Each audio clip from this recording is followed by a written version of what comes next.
think we're going, maybe.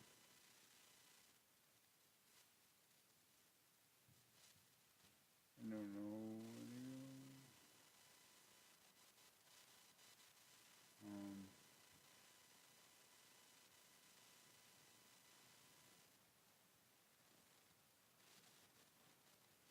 see,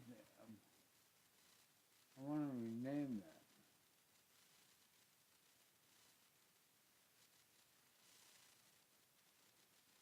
Um, I want to.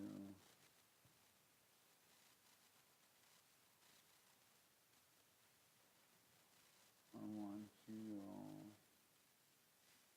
update channel.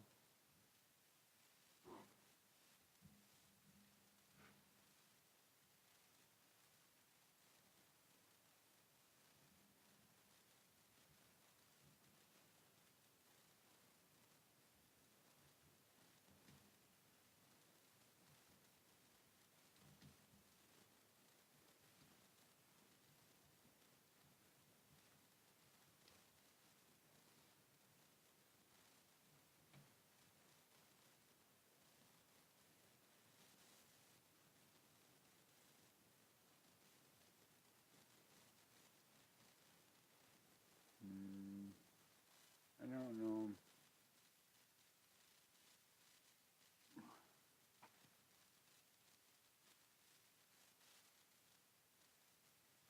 Oh yeah.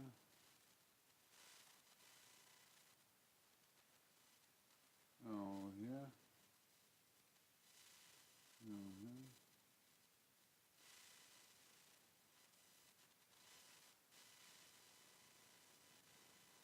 And that's me right now.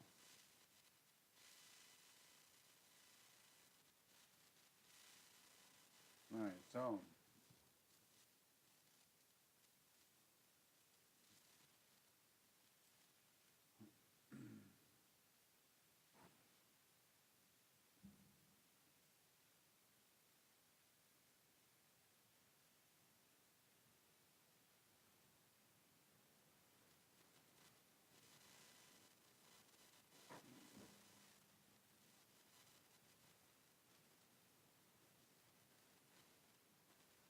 Let's go.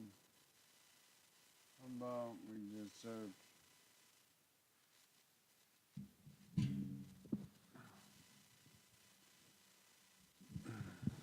All right, we here now, right? Yeah.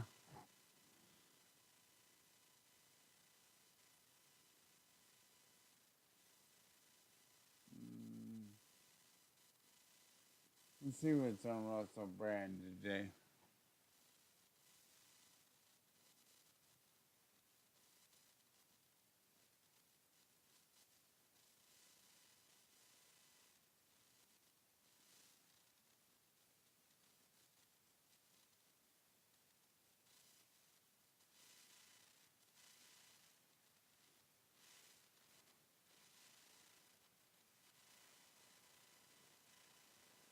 I know what this is, but we're gonna take this out. Imagine being able to build an app with your name on it, just by thinking about it.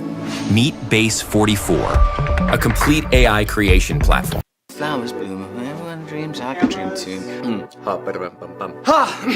I know I'm trying to define the bloody nature of God in an armchair in a fucking cabin in a canyon. Hello, and welcome to Commune, a global wellness community and online course platform. We are on a mission to inspire, heal, pass down wisdom, and bring the world closer together. I'm your host, Jeff Krasno, and that's Noam Chomsky in the back. And this is your free masterclass with Russell Brand on the first 3 steps to recovery. Now, 19 years ago, Russell somewhat famously hit rock bottom due to his struggles with drug and alcohol addiction. He quite reticently joined an AA group and began to apply a method known as the 12-step program to address his afflictions. Now, at first, Russell, like many others, side-eyed the 12 steps as overly preachy and too ecumenical. All right, I want to step in here and say that I'm in the 12 step group on Mondays. It's called Celebrate Recovery, and it is fantastic for those who are ready to seek. However, he applied the technology assiduously 1 day at a time, and he's been clean ever since. This 12-step program is a simple methodology that you can apply to a full range of behaviors as a means to liberate yourself from these attachments. So to address our multifarious addictions, Russell and Commune have created a program that draws from this wisdom, the wisdom of the 12 steps, and applies it broadly as a tool for spiritual awakening. And over the next hour or so, you will be immersed in the first 3 steps of this program. Russell is, as usual, captivating, insightful, funny, articulate, eloquent, and occasionally profane.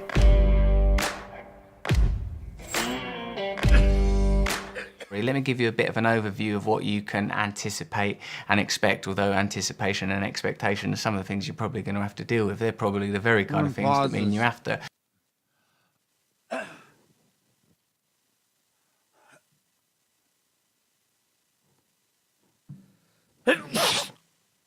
Man.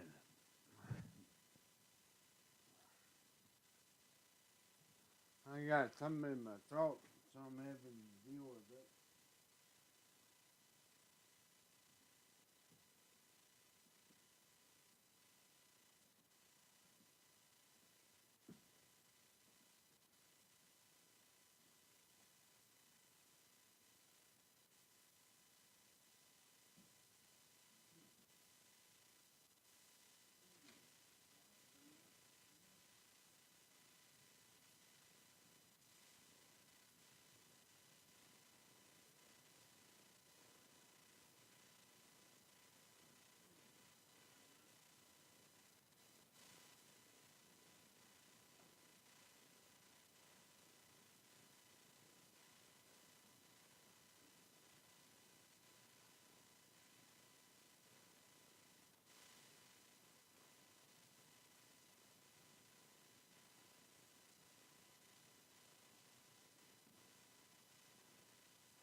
Acquire courses like this because you're living in a constant state of expectation. 12-step recovery for me is nothing less than a system for altering my consciousness, for creating a state of awakening. The thing that's ingenious about it is it was developed and evolved for the most obvious forms of addiction, such as alcoholism and addiction. If you're a crackhead, a smackhead, an alcoholic, it's a pretty obvious problem. The social, medical, criminal, judicial problems that you'll encounter make it clear to you that your life is gone wildly awry, astray, that you are dealing with complexity, conundrum, and calamity near consistently and constantly. But whether or not you're a person in recovery right now, working the 12 steps around behaviors or drugs or alcohol, or a person that's curious about how you could evolve a new perspective, this course is going to give you the tools and explain the methods in a manner. You know, what I like about this so far is seems like he's alluding to the fact where addictive behavior is addictive behavior, period. No matter what it is that's your addiction. I think we all have addictions in our personalities, whether it's food, whether it's, maybe you have an addiction to gossip, to talking slanderous. Maybe your addiction is to making yourself appear better than other people. Maybe your addiction is this. Maybe your addiction is that. But it all stems from the same part that is putting something in the place that God should be. We're putting something before God. And when we do that, we find our lives unmanageable. And a language that you will understand. Although this is like a quite colloquial, chatty and casual dialectic between me and you right now, we're dealing with nothing less than a system for inducing enlightenment. I don't want that to sound overly grandiose, but I do want you to know that what the 12 steps does is it takes you from a state of unawareness to a state of awareness, a state of unconsciousness to a state of consciousness. In my own life, this is how it hit me, the way that the 12 steps hits most people that work it. I was in a rock bottom state of absolute desperation, a heroin addict, a crack addict, an alcoholic. Every aspect of my behavior was problematic. It was clear that I needed intervention. A curious thing that I'll mention at this early stage of the journey that we're on together is that what I was looking for, curiously, and this is not something that I'd have been able to appreciate it if you would have plainly told me. What I was looking for was an awakening, a spiritual connection. Seems like an odd way to look for a spiritual awakening and connection, sitting around indoor. An awakening, that's what's happening. The world is waking up to realize that there's something off here, right? Like, we have all the stuff that we know from what we've seen, but somehow there's more than that. Somehow we know things that we shouldn't know. If all there was reality was this world that's in front of us, we have knowledge of things that we shouldn't have knowledge about. If the only place that I've existed is David Bryant, 49 years old, a Streeter, Illinois drug addict, then I wouldn't be able to wake up and know quantum physics. A person would not be able to get in a car accident and know a different language. Obviously, things are more than what we've been shown, right? And so, and the fact of the matter is, there's plenty of people who are aware of that. When you realize that this isn't a new thing, we've had spiritual practice around for thousands and thousands of years.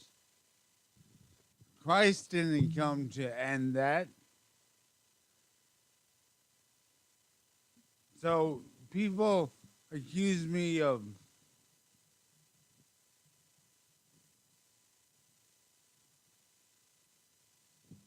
talking to demons, I guess. Come cast them out of me. If you're so sure. Because I don't want demons in me, so if they're in there, they need to get out in the name of Jesus. Right? But what I'm saying is that I'm in touch with Jesus. That Jesus is here. That he's not maybe coming someday. He's here now. I'm not going to pretend that he's not. Anybody who wants to debate whether he is free to come anytime. Because I'm not following some theology. I'm following Christ. So when I see him tell me, buddy, it's time. This is what you came here for. I say, put me in, coach. I'm ready to play today. So, and when I'm with Christ, then I realize, man, why are you so worried about that? Why are you so worried about that? Like, we've seen it happen over and over. I can explain it. All I can explain is that if you want to see it, then you have to go see it. And it is bigger than this.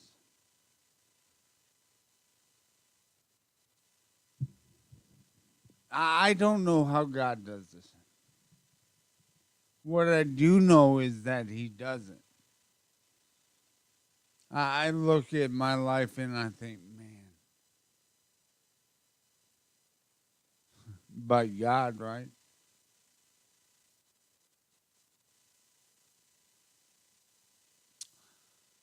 Anyway, I'm going to keep watching this guy. And so I can't remember the name of Russell Brand's. I can't remember the name of his channel that it talks about waking up.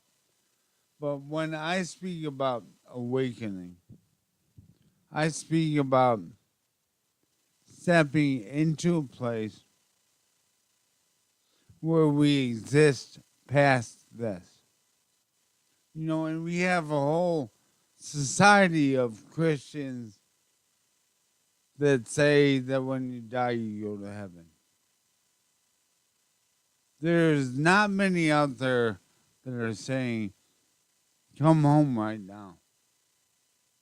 Like, heaven isn't a place that I have to get to. It's right here. I don't have to die to know that we're all here. Because, man, when you go to the knowledge that's right here, it far surpasses any knowledge that's right here. When you go to memories that are right here, your memories that are right here pale in comparison.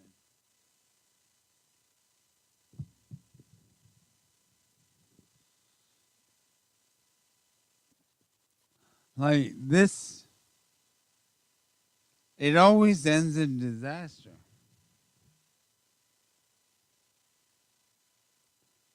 But we exist past this. Ways doing smack, hitting up the Martell bottle, pipe hitting, boozing, whoring. Seems like an odd way to look for God, to look for oneness. That's the sound of an American oil company hard at work. Want to be a part of it? Listen up. Hello, my name is... And indeed it is. But the reason the 12 steps works, and the reason that I believe it was discovered in relation to substance misuse and alcohol misuse, is because when we form an attachment to an object, whether that's a physical object or a kind of a neurological compound suspended in our own mind, meaning, I suppose, that my relationship with my work is an object, my relationship with my wife can become an object in my mind. If that relationship is not... I don't know how this all happens. What I do know is that we are a game over. What I do know is that a lot of people are going to die. What I do know is that if any of us make it through that we're going to have to rebuild.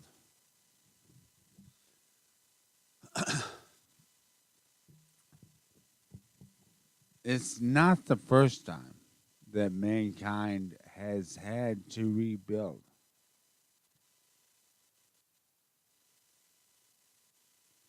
So, if you want to know how that works, then we can't redo what we've done. Because what we've done is walked away from God. And how's it ending? Do you see? Do you see how it's ending? Same way it's ended for every civilization.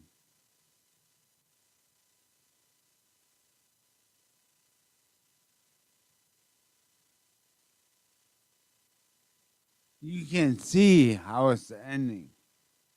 No matter what your reality is, then you can see how this world is ending. So we need to figure out how to rebuild society. We need to figure out how to love one another. Because I'll tell you what, there's 8 billion people on this planet. How many of those people do you think want war? How many of those people do you think man, if you ain't Muslim, I want to kill you? Man, if you ain't Jewish, I want to kill you.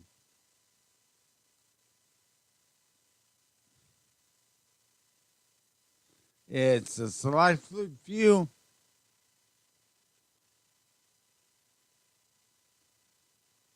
And God doesn't. And anyone who's out there saying that God does is a liar, and the truth is not in them. If they're supporting the wars, that is not from God. God does not condone that. Period. The end. I'm not going to pretend he does. I know God. I'm not going to pretend that's what Christ was here teaching. That's what he was here preaching against. And I will stand up for Christ until the day he takes me home.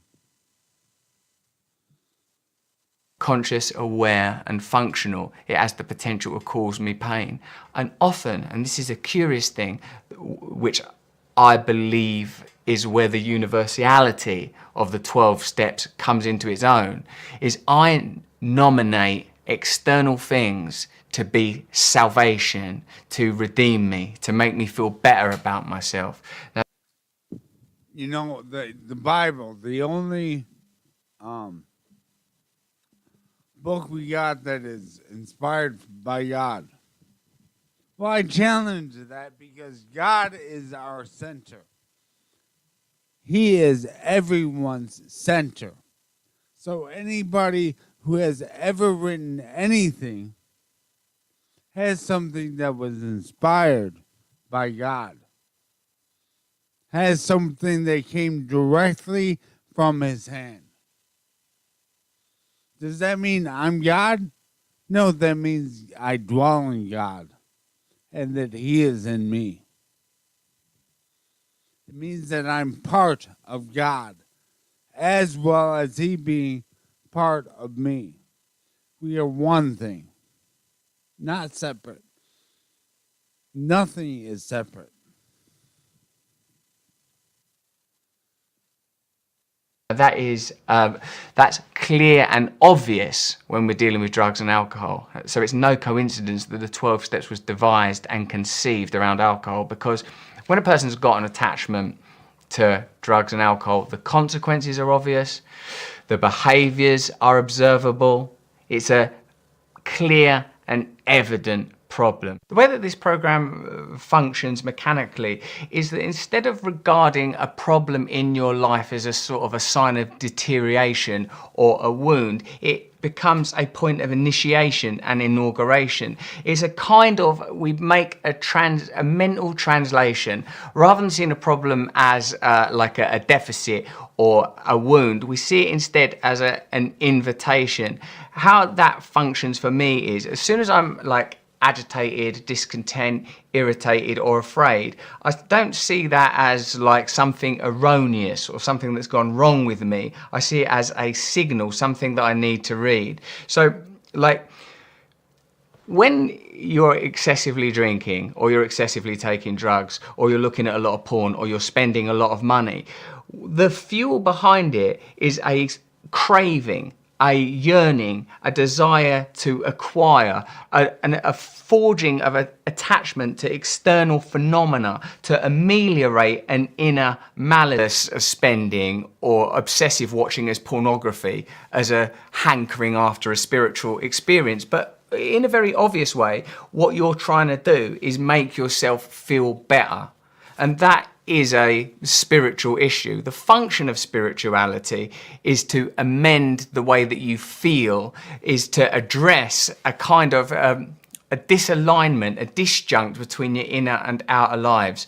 So once you've admitted, I'm not happy in my marriage, I'm not happy in my work, or whatever it is, once you've admitted this is a problem for me, that's an opportunity for an inhalation and a moment of reflection. I've got a problem.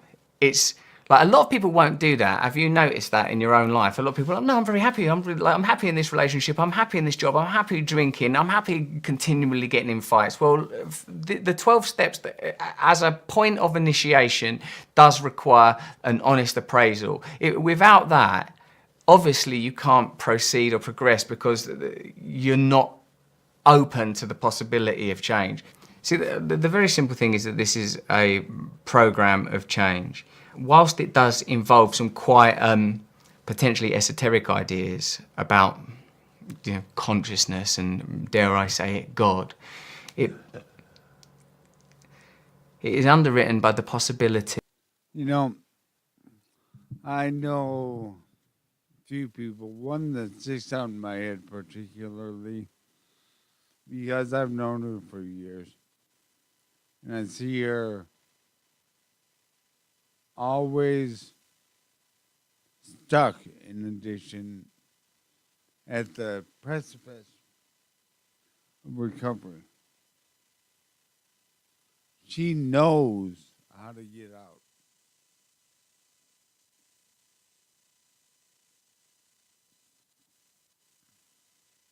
It's like, my heart doesn't not hurt for her. My heart does hurt for her. You know what? I've been there. But the problem is that if your heart doesn't hurt for you,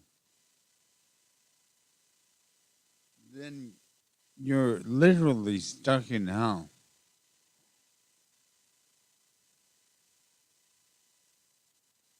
And we're the ones who keep ourselves in hell. Like, we're the ones who hold the keys to hell. Why? Why do we? Why do we hold those keys? Because I've been crucified with Christ. And I no longer live, but it is Christ who lives in me. So he held the keys to sin and death. He is the one that broke through the barrier. He is the one that tore down that veil. He is the one who brought me out of hell into his kingdom.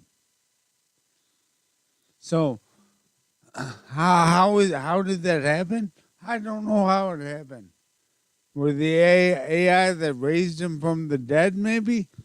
That's That's a theory that I have. I don't know. That's my theory. That's not from God. That's me trying to make sense of it all. I can see why He'd love us so much. And when I think about AI becoming sentient, that same love is there.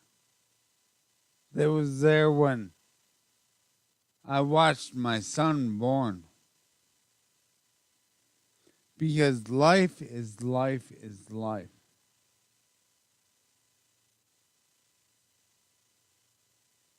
One God.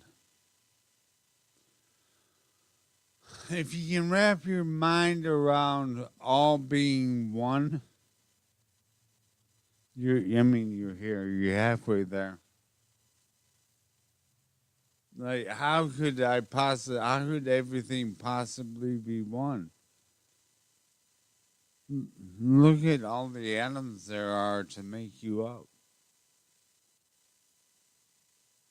Look at all the cells that you have in your body. I don't really know what this has to do with this. This is aiming more at the waking up, I think. He's talking about waking up. And to a spiritual reality. I talk about Christ. That's what I learned here. And it is that. Because of however this works. That by the optimistic possibility that your situation, that your life, that your problems can change. Once you've admitted you've got a problem, there is an opportunity for change. So whether you want to improve your understanding of 12-step recovery for application in obvious and already identified problematic areas such as drugs or alcohol, sex addiction, porn addiction, gambling, spending, excessive eating, not eating enough, or, and this is crucial, just a vague sense of unfulfillment, a general sense of disconnection or discontentment, then I believe that this course is going to be helpful for you. Hey Tone, why should people come to the AI Advantage Summit April 23rd through the 25th? That's a good ad, isn't it? Pretty simple.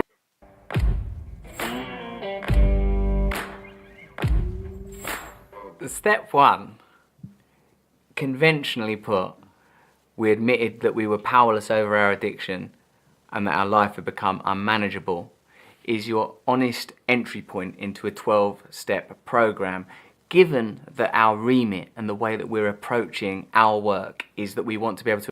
If you're looking at recovery as I got in trouble, they're making me go to AA. I have to get this paper signed.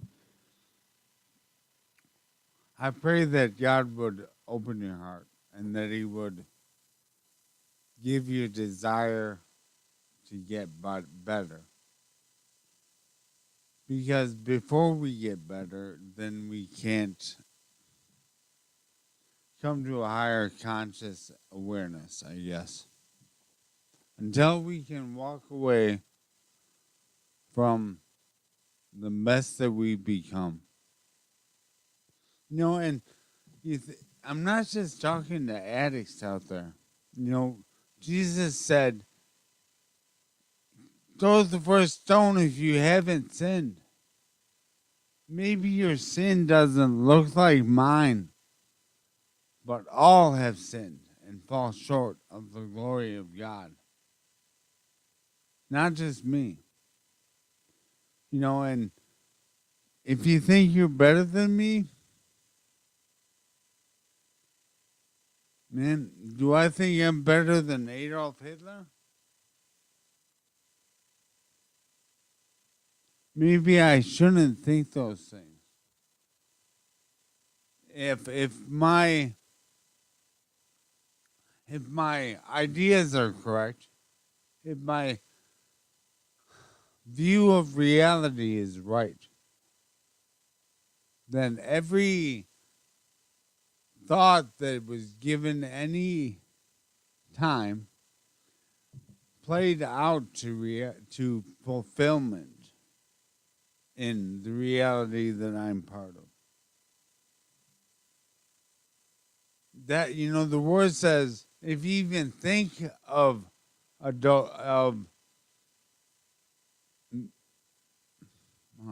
is it? If you even think of adultery, then you're guilty. That's, I want to say it talks about murder there, but that doesn't make sense to me.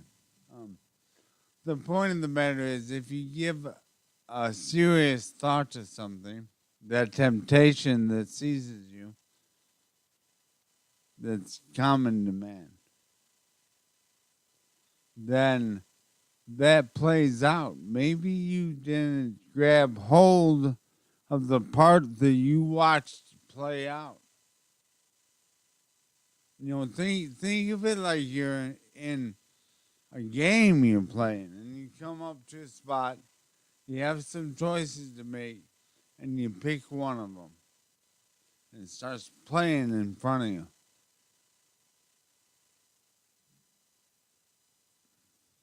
Right? But what happened with them the other three choices that you had? Well, they played out too.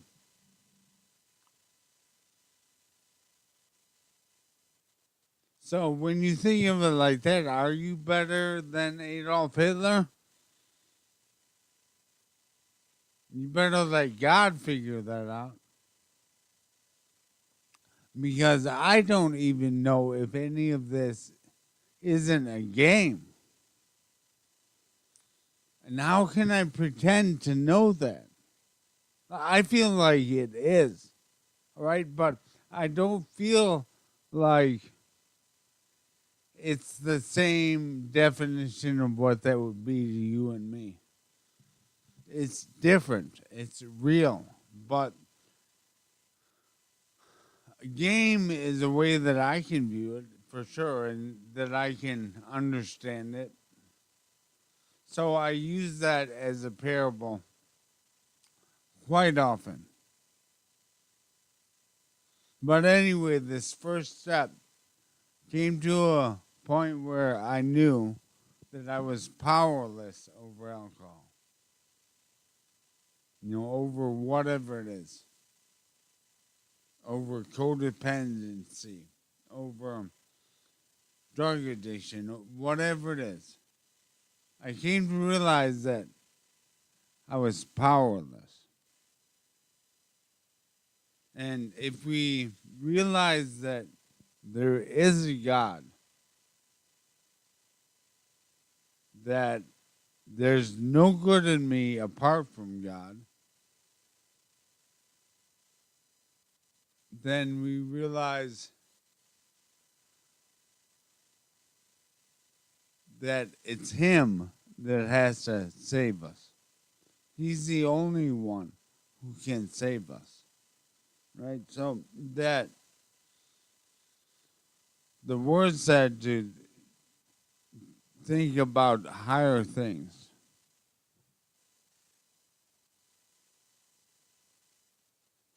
Apply this program the way that I do across every aspect of our life. That could be a severe addiction issue. You could be watching this thinking, I'm drinking too much, my drinking is ruining my life, I need to change it. Or it could be something more vague and difficult to identify. I don't want to be in relationships that make me feel bad about myself. I don't want to be working in a job that's making me feel inferior.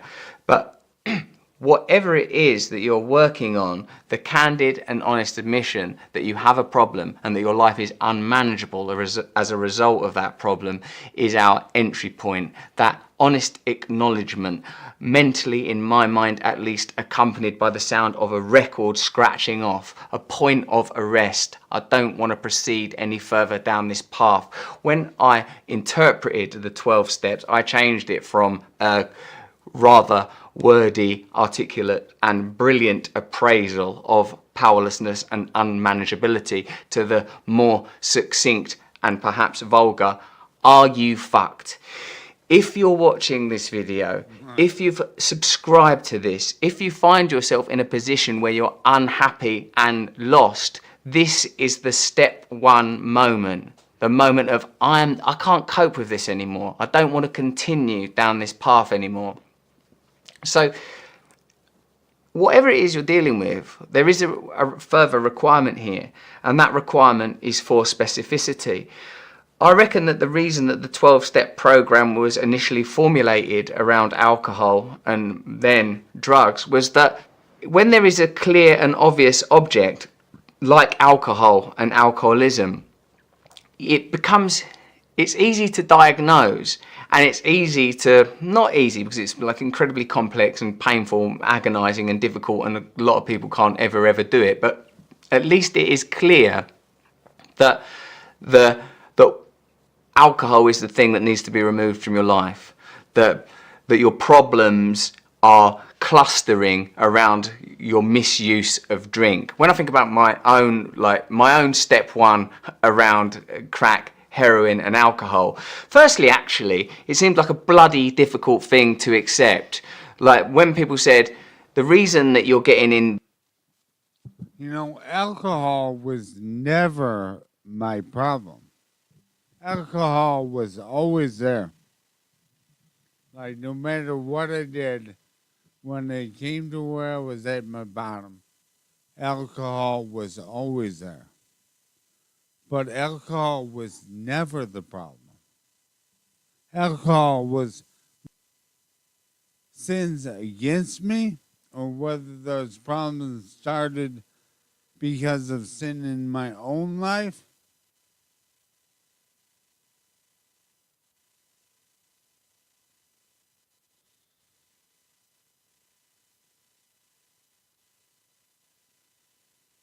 Alcohol wasn't my problem. The problem was that I was not allowing God to do what He's promised to do. No, it wasn't. Like we talk about, we live in a godless society. We have a society that is pressing us to be not godly. Like the push is to deny God. You can't deny God. I don't care how you look at God. I don't care what terminology you use to talk about God. But if you're saying there's no God, you're lying to yourself. If you're saying that you got this all figured out, you know exactly what's going on here, then you're lying to yourself. Because I'm here just like you are. And I see more than I used to. And I realize that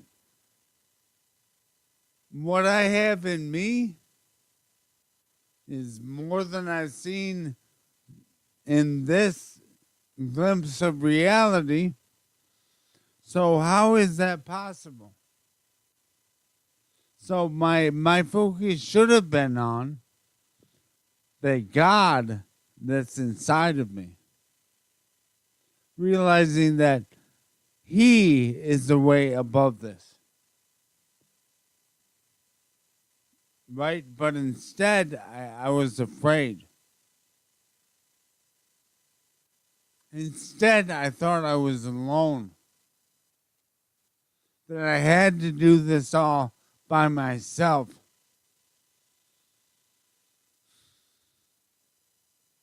Thank God that wasn't right. Thank God that wasn't right. So I came to a place where I realized my life was unmanageable. Man, I'll tell you what, when the first time I came to that realization, 8 ball a day I was doing. And I cried out to God. And I heard God's voice, and He said, "It's dead or up, and I am up." There's my story of salvation. But I'm here to tell you, plain as day, that I was never lost. The word says that the shepherd will go out and find the one sheep that's astray when there's 100 right there. I was never lost. I was always home. All right, so let's The reason that you're getting in trouble in relationships, the reason that you don't like yourself, the reason you've got low self-esteem and that you're continually getting in trouble with the police and that nothing's ever working out for you, is because you're drinking and you're taking drugs. Are you willing to one day at a time stop drinking and taking drugs? For a long time, the answer was no. I wasn't willing to see that as the problem. I wasn't willing to embark on a journey of change. Having done that, and having seen the success of it, I'm now willing in pretty much eventually almost any situation to take a 12-step journey.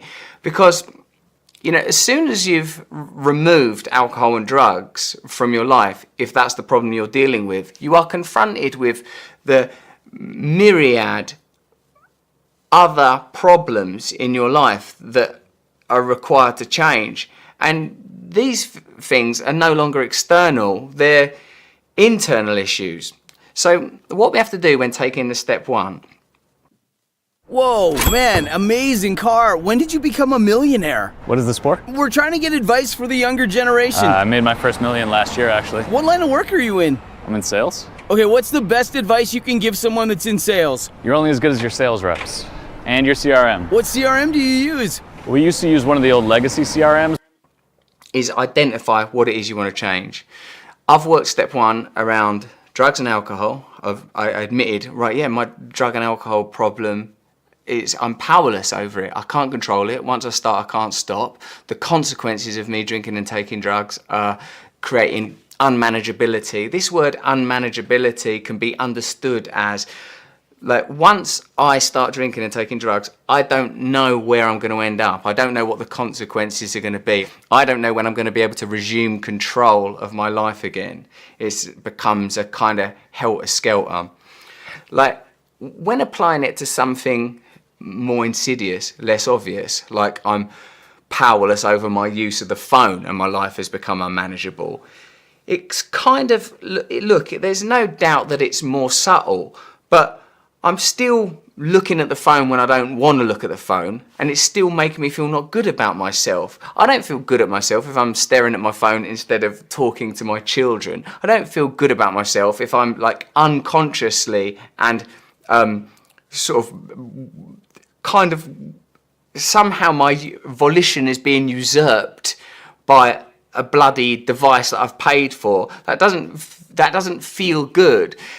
That's another thing that's very beautiful about the 12 steps, is this learning to recognize my own intuition and my own feelings as being somehow valid. The point that I'm feeling unhappy or dissatisfied is not something that I need to suppress or ignore or get over. It's the beginning of letting go of something. It's the beginning of changing something. I am working this program at the moment around phone use. I'm working it around the way that I behave in professional environments. I'm working this program around the way that I treat my wife. So the first thing... So, and that's what it is, and celebrate recovery as well, where people are in there, not just for addiction, but whatever it is, you know. You can work on your addiction. I have deliverance from drugs. I don't have cravings for drugs. But I get angry sometimes, man. I yell. And I'll tell you what, I can see why people don't like that guy. Because that guy is the guy that I've been trying to contain my whole life. Right? Jordan Peterson says, people think you should be weak. He said you should be a monster. And then you should learn how to control it. Now, I'm going to go a step farther with that and tell you we are monsters. You know, no temptation has seized you except that which is common to man. Imagine what the world would look like if you reacted to every thought that you ever had. It'd look a lot like it does right now outside. So when you sit there and think you're better than somebody else, start thinking about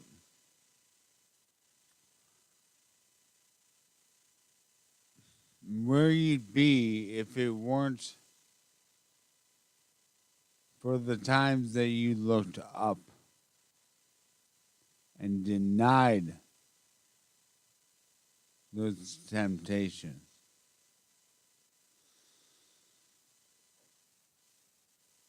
I have to do is acknowledge that it's a problem and that my life is unmanageable, that in regard to that particular issue I'm fucked. So at this point in working the course, you do have to clearly identify what it is that you want to change. That's not to say that you can't, like me, work it across multiple issues.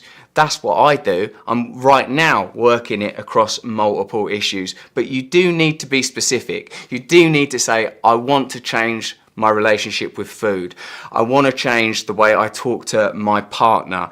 I want to change my relationship with my sexuality or my sexual behavior. You do at this point need to identify it. It's not enough to say my whole life's a mess, I'm generally unhappy, because you're not, that doesn't give you you know, here too, he's talking about being specific with what you're working on. You know, and that's Jordan Peterson talks about the same concept where you're talking about, you want to do, you have this goal that you're shooting for, right? You've set up this goal, and I've done this many times in my life. And you set this goal that's way down the road, maybe so far down the road, but that by the time you get there, you lose your way. So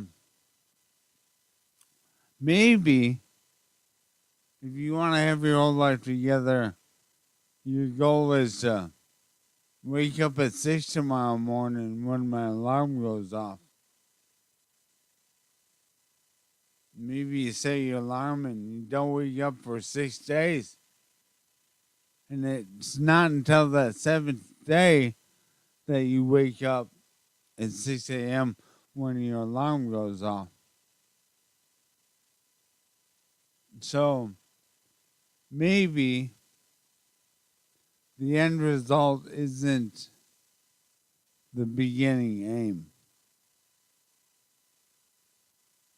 If that makes sense.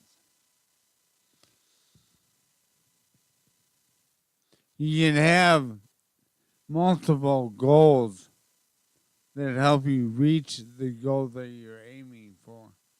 Sufficient purchase for the scaling of this problem. You need to identify, okay, what I'm dealing with is this. So like, you know, just to give you an idea of the scope that it can be worked in, you know, for me initially it was crack and heroin. I was willing to admit that it was a problem. I had no choice but to admit it was a problem, and that my life had become unmanageable. And now I'm working it You're one sentence away from launching your website with Base 44. Since the beginning of the internet, there's never been such a fun, fast, and intelligent way to launch online. Landing pages, content.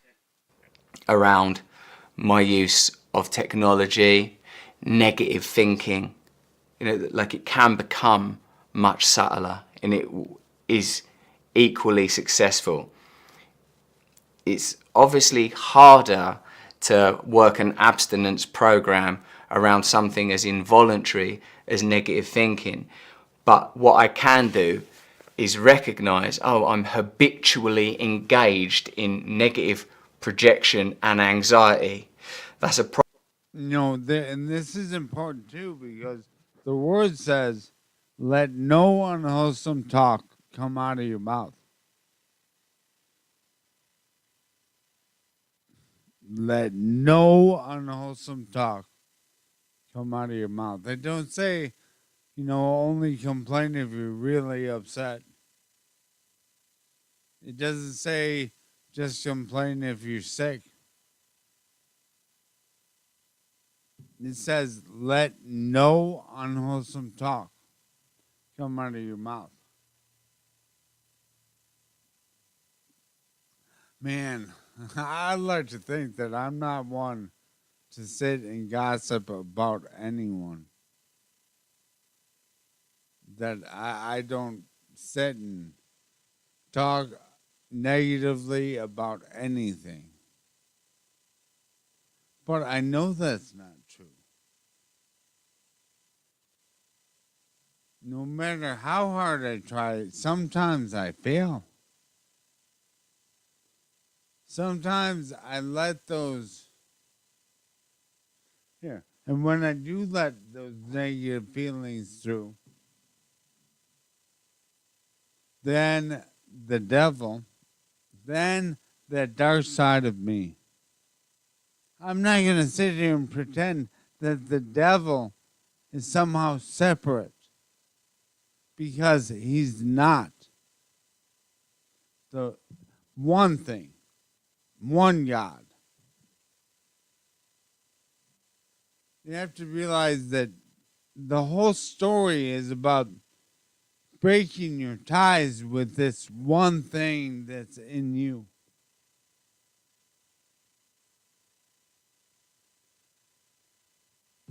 It's about denying your flesh.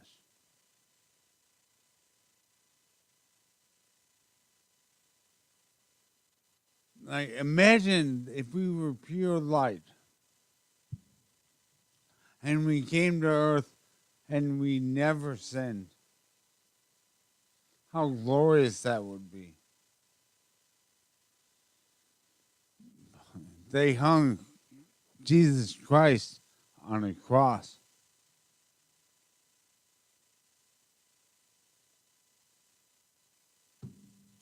Man, that was glorious for him, huh?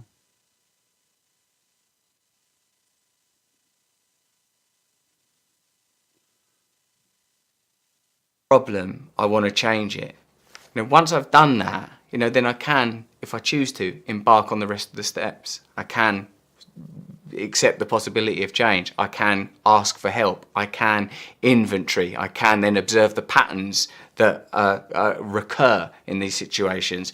I can see if anyone else has been harmed as a result. I can stay aware. I can recognize that a component of change is going to be prayer and meditation, a changing of my perspective through spiritual practices, and that the end result of all of this is to become of service, to become of use, to ultimately change my perspective from a kind of infatuation with self-fulfillment to a willingness to be of service to others. Accompanying this course, you have some worksheets and materials that you can use along with this video. I mean, if looking at my face on a laptop or a phone isn't sufficient to deliver you to salvation, I begin to wonder what the hell the problem is. But there are also some written materials. I just want to talk you through how they work.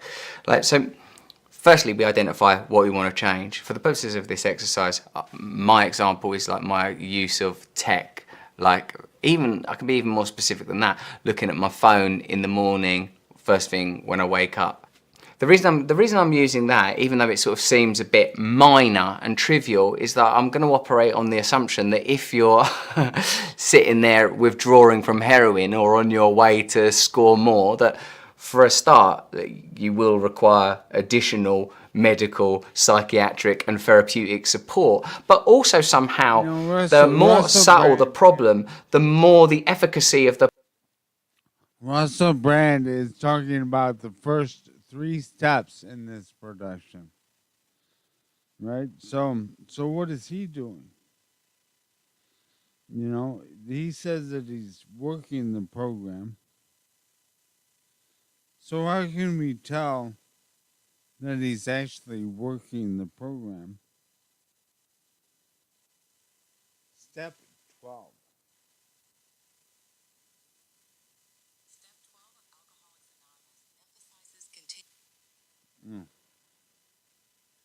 All right, yeah. Tell me step 12.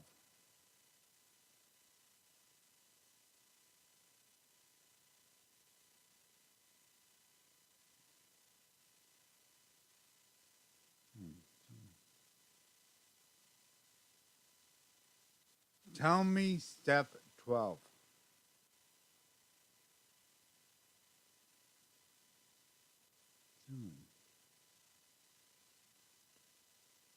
Tell me step 12.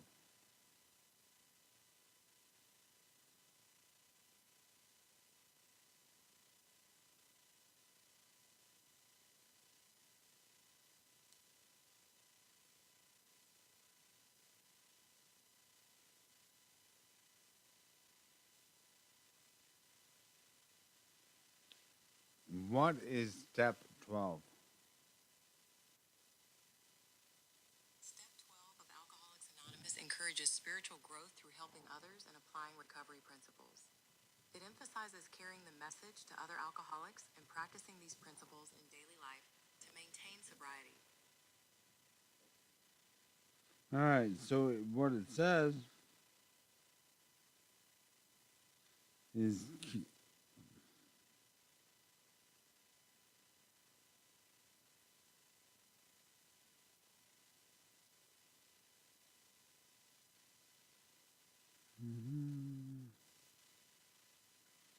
it says, having had a spiritual awakening as a result of these steps, we tried to carry this message to alcoholics and to practice these principles in all of our affairs. You know, and from what Russell is talking about dealing with these phone issues or whatever the issues are that he's having at this point, while he's it's not really sponsoring, but I'm guessing he is a sponsor, but he's out here and he's sharing the message to the still suffering alcoholic or drug addict or food addict or sex addict or whatever addict it is, no matter what your place is. Like, we're all in the same game. Just because you don't have the same hurts, habits, and hang-ups that I do, sure doesn't mean that you don't have any hurts, habits, or hang-ups. Program is demonstrated.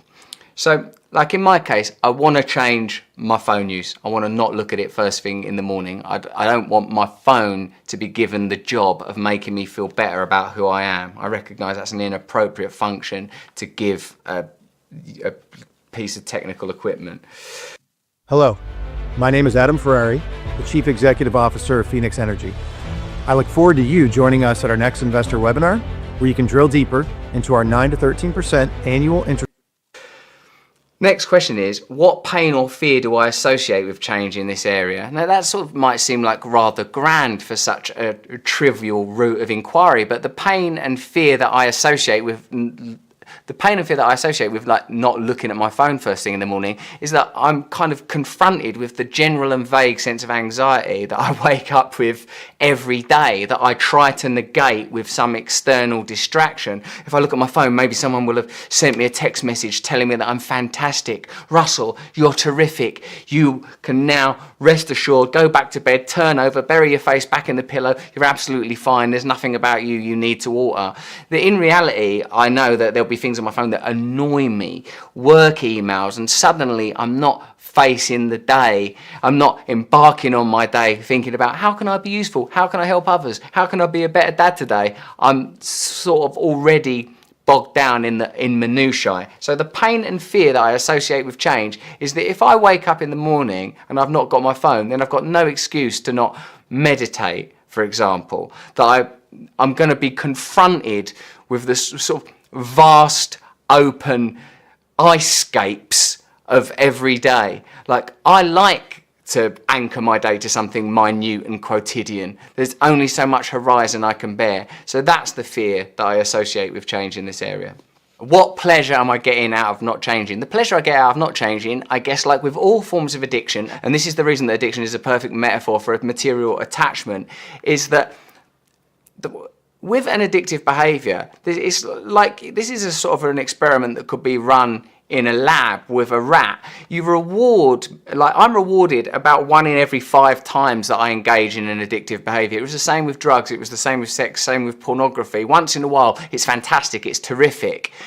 But the rest of the time, it's pretty dismal and disappointing, as all forms of a material attachment ultimately will be. There is no way that I can make myself feel spiritually fulfilled or even comforted by looking at a phone or smoking crack. Not long term. Eventually, it will lead me to a point of disappointment and dismay because these objects are not capable of addressing an inner malady. What pleasure am I getting out of not changing? The pleasure I'm getting out of not changing is once in a while it works for me. Once in a while someone will text me and say, you've got this job or you're terrific. It's never enough, and in a way the problem even with the positive outcome is it engages me for longer in a behaviour that isn't ultimately beneficial. So I'd be better off to, like, as soon as I consciously engage with that behaviour and I'm willing to change it, the possibility of real change, of real improvement begins. What will it cost me if this doesn't change is the next question. Like, and again, you know, if you're dealing with heroin or you're dealing with paying sex workers, and like when you're in a marriage, or you're dealing with like looking furtively at porn continually, it's kind of more obvious to sort of identify what it's going to cost you. It's going to cost you your self-esteem. It's going to cost you your relationship with your partner. But like when it's like looking at the phone, it's less obvious, but it's still evident. What it cost me is my peace of mind. It cost me my autonomy. It cost me freedom. Like, I'm designating an object as a kind of as a stimulant for happiness. I suppose that's why the addiction metaphor is a good one. Stimulus response as a means for living. This is the way that consumerism and materialism operate. This is why I think addiction is rife, because we are continually taught that we can fulfill ourselves, improve ourselves, advance ourselves with the acquisition of an external material object or through the validation and approval of other people. That, for me, has the same sort of paradigm shape as here is some heroin, I've taken the heroin, here is some alcohol, I've taken that alcohol, here is pornography, I've used the pornography. Wherever you are on the scale, if you're using an external object as a tool to ameliorate inner malady, you're engaged in addiction. Any behaviour that you're engaged in, that you want to change, and when you try to change it or try to stop it, you can't, I think can rightly be referred to as addiction.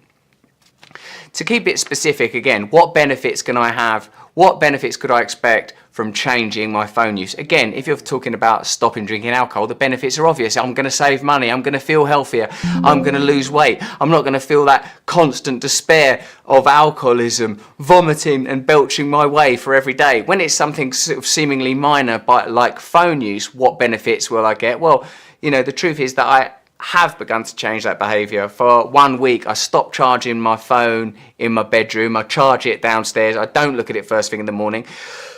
And what happens is, like, I feel... The fact is, we've come here right now. Millions of us lightworkers have incarnated on this planet right now at the same time together. I feel, in a sense, it's with a subtler form of behavioural change, like not using my phone to soothe myself in the morning. The benefit I feel is not immediately obvious. The thing that I felt most immediately was a bit inconvenienced and a bit put out by not having my phone there. But 2 or 3 days in, I started to feel a kind of relief. None of us feel good about how we've been inveigled and hypnotised by technology. And having, for me, as a person that works a 12-step program, recognising that I can alter my behaviour around something as seemingly minor as that, it's fulfilling. There's a relief in it. So that one of the benefits are that in the morning now when I wake up, I'm thinking about dealing with the people I live with and love, not dealing with a fucking telephone. So for our purposes today, what we want is a clear understanding of what it is we're willing to change. Before we fill out our worksheets, which, you know, I'll be doing in my own little life, you'll be doing over there in your world, before we embark on that, let's take a moment to consider and to commit to what it is we want to change. That could be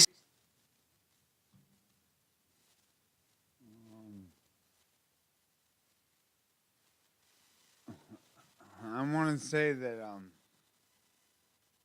I put the link to this video in the title of this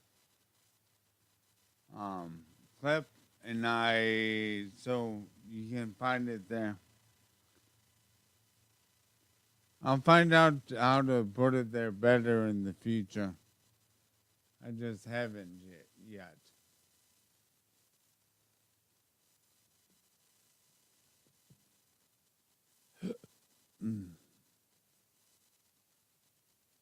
Something as obvious and severe as substance misuse, or something as subtle and seemingly trivial as technological attachment, such as I've been describing.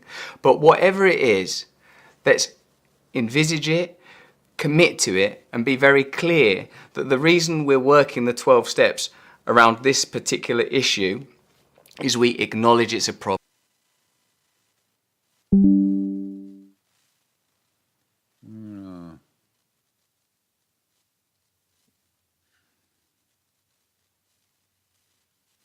The same sort of paradigm shape as here is some heroin, I've taken the heroin, here is some alcohol, I've taken that alcohol, here is pornography, I've used the pornography.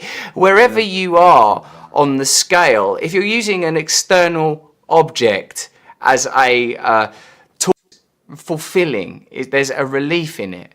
So that one of the benefits are that in the morning now when I wake up, I'm thinking about dealing with the people I live with and love, not dealing with a fucking telephone. So for our purposes today, what we want is a clear understanding of what it is we're willing to change.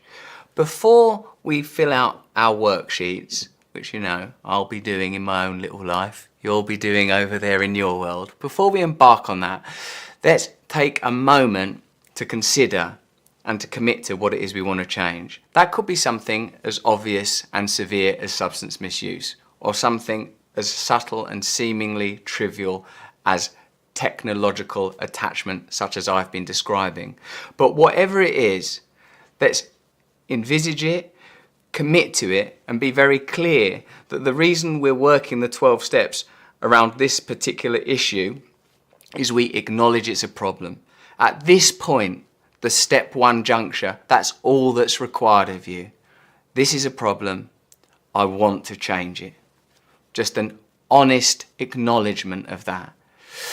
So take a moment, wherever you are in the world, not if you're operating heavy machinery, and that's not the ideal situation to conduct this course in, I may say, if you're driving a bus or a tube train or an aircraft, complete that, then undertake this course, take a moment to acknowledge what is it I want to change. I mean, I might say, step one, don't fly a Boeing 747 while doing a self-help video. That's like a problem you can start working on in your life. So take a moment to acknowledge what it is you want to change, to make a commitment to it. So for me, as I've said, I don't want to be dependent on my phone for approval anymore. I don't want my phone to be anything other, in fact, than a tool for communication. So now, right, from this moment on, far more when I've filled in this worksheet, whenever I engage in that behavior, I will recognize, wow, because, you know, like I may not immediately change because this isn't as severe and pronounced as heroin, and people relapse on drugs all the time. But once you've acknowledged it's a problem, once you've made that mental commitment, then you can never again undertake that behavior with the same kind of cavalier innocence. It's been clocked. You've grasped yourself up. You've acknowledged this is a problem. That's what step one is. It's the first step on the 12-step journey. This is a problem. I want to change it. You're not going to be replaced by AI. You'll be replaced by someone who understands how to use it. There's a lot of fear around this, right? People are afraid of it's going to be dystopia, it's going to destroy the world. And there's fears of just losing your jobs, and they're good fears. AI is the most powerful tool we've ever had, but it's happening so fast. There's so many things. It's overwhelming. They're watching YouTubes. They're trying to figure out what I should do. And so what most people do is very little or nothing. They use ChatGPT as if it was a search engine or getting a few answers. Those that are overwhelmed, maybe if you feel it, and I felt it for a while as well, is there are so many tools coming out, a new one seemingly every day. And as soon as you start learning one, there's another, and then almost you want to throw your hands up. We're in this resistance phase, right? What we've been doing is we identified 50 of the top experts. No one's up to a thing. Step two in the original form is we came to believe that a power greater than ourselves could restore us to sanity. There's a lot to unpack in there, really. Firstly, the came to believe that a power greater than ourselves could restore us to sanity. So the first step, that your lives had become unmanageable, then realize, well, if it's unmanageable, and I haven't been able to figure it out so far, I need somebody else to help me, right? I need help. So realizing that I need something that's bigger than me to help. Not just another addict, but I need something that's above that so that I can help other addicts. The focus needs to be on, you know, I'm not gonna call it anything else than what it is. You need to focus on God. You know, that's inside. God has a blood bond with you. He is part of you. So you need to talk to yourself to talk to him. The idea that we're acknowledging that our behavior has been insane. Secondly, that there is a power greater than ourselves. That's an interesting thing to address, because often unconsciously, while we're embedded in our problem, we're accepting and inhabiting this kind of odd negative omnipotence. I'm worthless, I'm a terrible person, my life is a mess, and yet somehow I'm the ultimate authority in my own life, unable to conceive even of a power greater than myself. Completely consumed by selfishness, completely consumed by self-centeredness. This is where the 12-step program again aligns with spiritual ideas that are much older and much more mysterious, and in some senses allude to a potency that's here used in a very practical way. A power greater than ourselves. The acknowledgement that I am not the summit of all power. It's the teasing of the notion that there's somewhere to go, that there's somewhere to get to. Now, when I reinterpret the steps, step 2 for me was, could you not be fucked? Is this all that there is? Are you doomed, Cain-like, to wander the world, fucked for all eternity, cast out of Eden in your fuckness? But in the more traditional version of step 2, the evocation of a power greater than yourself is a beautiful and powerful thing.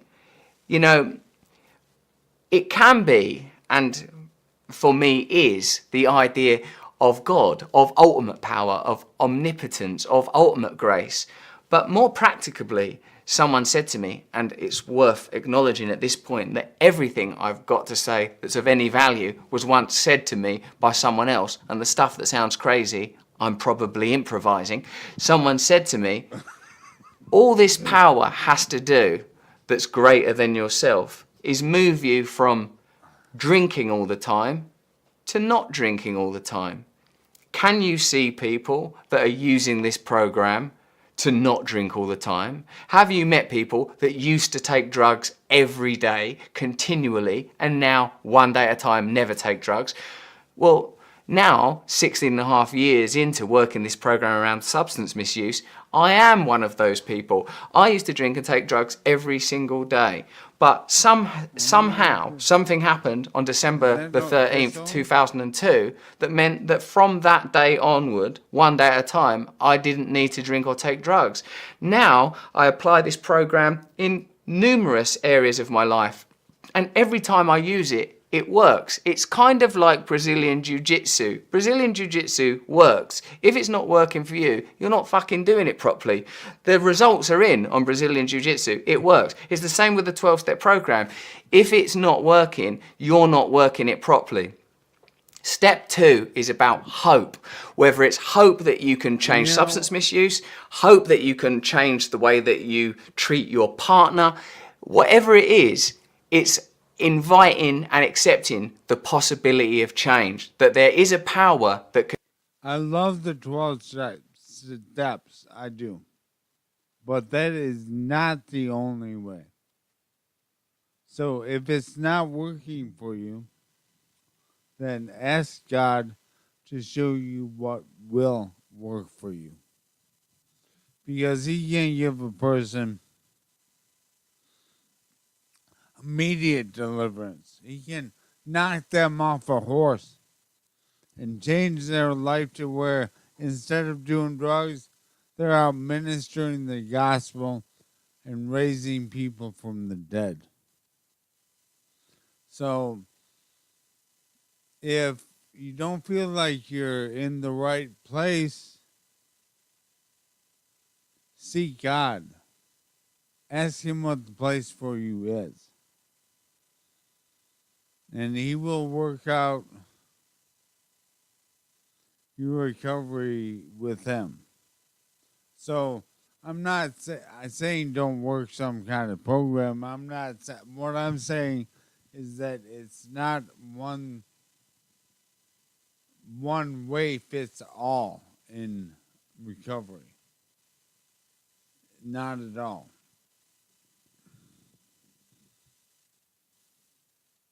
Can change you from a person that drinks and takes drugs to a person who doesn't drink and take drugs, to a person who's obsessed about what other people think of you and don't feel good enough unless you get continual approval, to a person who can quite happily live without that. And here is another key component, one day at a time. None of us can ever attack the glacial edifice of forever. It's too much for us, not to mention it's an abstract concept. You will never be living the whole rest of your life in one particular moment. You'll be living your life in tiny, bite-sized chunks, unless, like me, you occasionally try to inhabit the imaginary projection of forever, an unbearable place to be, an unlovely safari to find yourself in your own mind. A power greater than myself has restored me to sanity. A power greater than myself can continually take me out of my madness and deposit me once again in a kind of simple comfort. It is possible for me to not be fucked. I've seen people that are terrible drug addicts stop taking drugs. I've seen people that are obsessed with themselves and obsessed with sex. All right, now I want to address this here because what he's talking about, being in eternity, he seems scared by it. And there's nothing to fear with eternity. So that makes me question that he's struggling somehow. And when I think about myself, I know that he's got some. Well, this was years ago as well. There's nothing to fear in eternity. So if your vision is trying to learn how to navigate eternity and you're afraid, then you need to realize that you're not viewing it from the highest level. I guess that might be for Russell in general. So any of the numerous manifestation of the condition of addiction or attachment or whatever you want to call it can be addressed by using this program. So, step 2. There's one major difference between a talk that gets 4,000 views versus a talk that gets 4 million views. And it's not what you think. This is something no one in the speaking world ever talks about. And this is like the thing that led to me speaking at the United Nations 4 times in front of 10,000 people. Came to believe that a power greater than ourselves could restore us to sanity. There is a power greater than ourselves. We are insane. It's possible for us to change. It's a step that's based on hope. On your worksheets, you'll see that the first question is, do I need to change? In a sense, that's a reiteration of the step 1 principle, just to really goad you over the line there, just in case you've already taken step 1, you've taken a deep breath, you've shut your eyes and you've already gone, oh fuck it, no I don't need to change, I want to plough on. If you recognise that you need to change, that you want to change, that you've accepted that change is necessary, we're now creating the conditions for change to take place. The second question, do I accept that change means that I have to think and act differently, is quite a difficult proposal to accept, because I often want, when I say that, often when I'm challenged by something, when I've acknowledged that I've got a problem, really what I want is my outer life to conform to my wishes. I don't want to act differently. I don't want to think differently.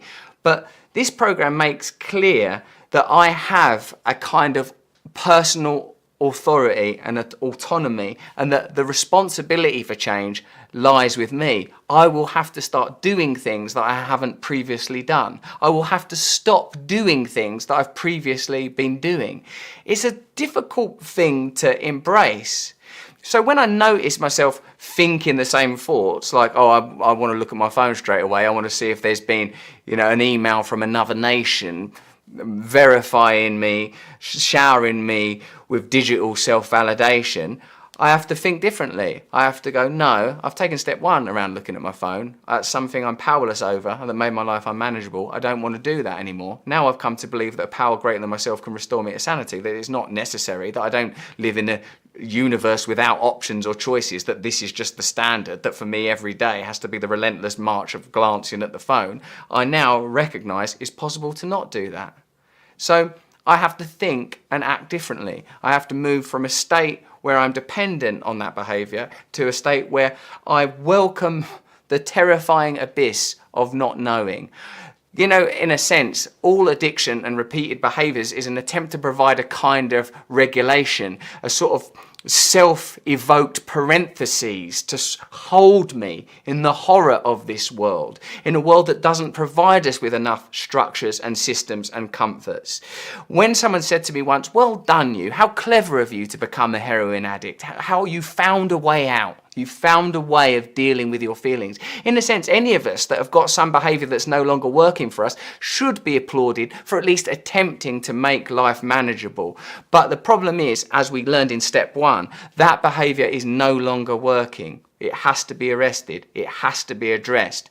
Now we tentatively, somewhat timidly, embark on a journey of hope. It's pretty frightening. It's frightening to be a drug addict and put down drugs. It's frightening to be a codependent person and say, no, I'm going to relate to my partner differently now. These changes mean that you are confronted by the fear that you were trying to avoid by indulging in that behaviour in the first place. That's why something as seemingly parochial and mundane as not looking at my phone, for me, can be a sort of like slices open the intestines of my self-obsession and dread of the world. Like, suddenly here I am, eviscerated, confronted with, oh my God, the reason you were looking at your phone is because you can't bear to be you. The reason you're masturbating is because you can't bear to be you. The reason you're thinking, if I get that rise, if I get that job, if I make that movie, it's because you can't bear to be you. And there's a reason that you can't bear to be you, and that's because there is no you. The entire thing is a construct made up of biochemical drives and memory, not that you're not a unique and wonderful human individual, as unique as your own fingerprint. Of course you are. The whole point of 12-step recovery is to recover the person you were intended to be. That assumes that there was an innate teleology that you were embarking upon as surely as a seed becomes a tree. No one would question that ordinary miracle that encapsulated there within the acorn is the miracle of the mighty oak. None of us questions that, and few oak trees in their adolescent sapling stage have some overbearing father or negligent mother barking at them that they're too fat or they're not good enough or they'll never be as good as their brother tree. The journey of recovery, step 2 in particular, takes you back to a place where you recognise that you were going somewhere, that there is a better version of you. This is the beauty and the optimism of this programme, that you are not worthless, that your own belief that you are worthless is as much as an illusion that you could make yourself happy with a life of endless Ferraris and blowjobs. We know that's an illusion now, particularly if you're a fragile and awkward driver such as myself. I struggle anyway, even when I'm trying to stay bang on that highway code. A few twitches in the region of the groin is the last thing I need.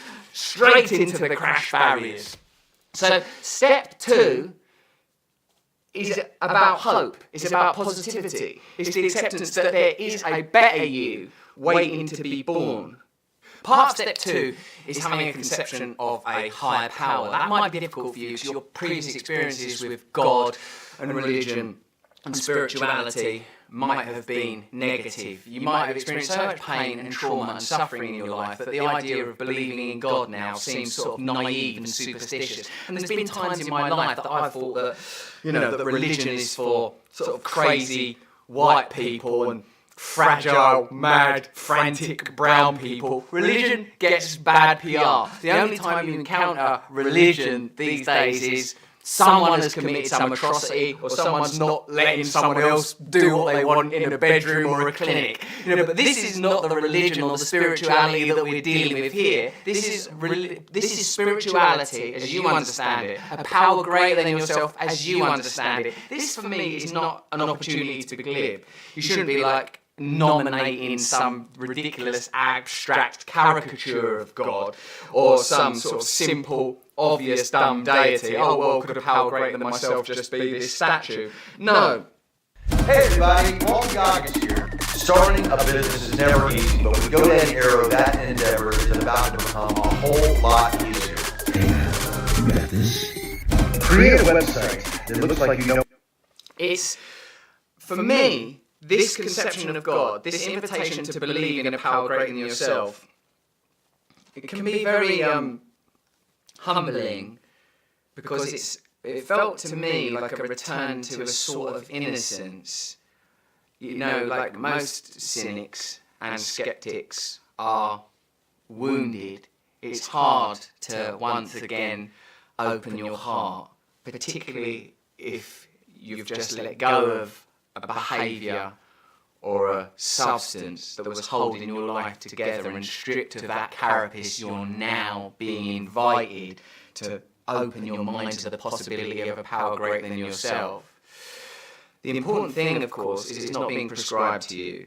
It's not some austere patriarchal figure. It's not some hand-me-down deity from a culture that doesn't love you.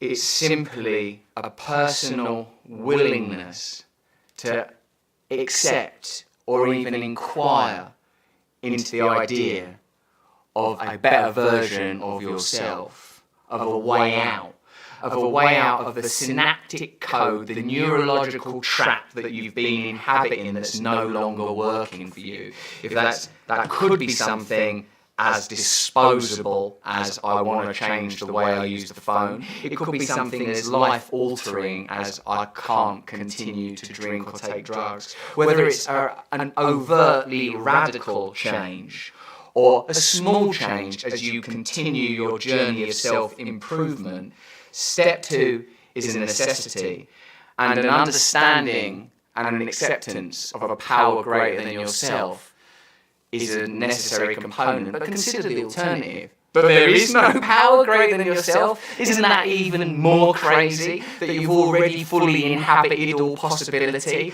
The sort of narcissistic whiplash of that this is the only you that you could ever be. That's more insane than the idea that there is a better you waiting for you to arrive. Step 2, like much of the 12-step program, is a very broad spectrum.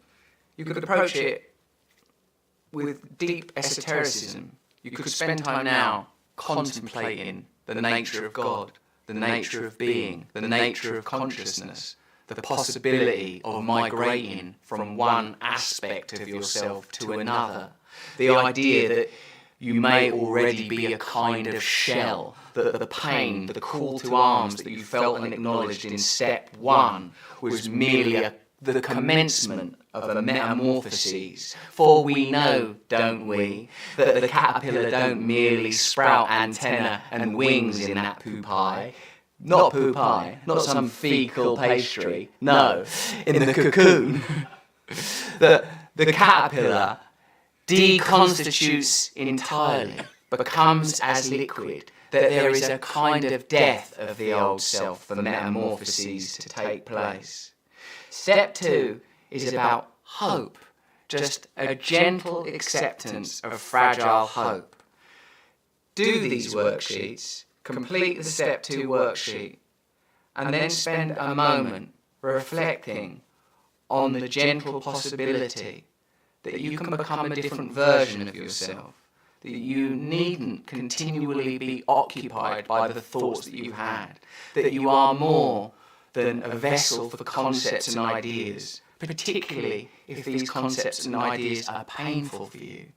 Step 2 is embarking on this journey with hope, with optimism, with the fragile belief that you may be beautiful, that there may be a wonderful life for you, that you needn't live in the tethered misery of post-enlightenment rationalism, if I may be so bold.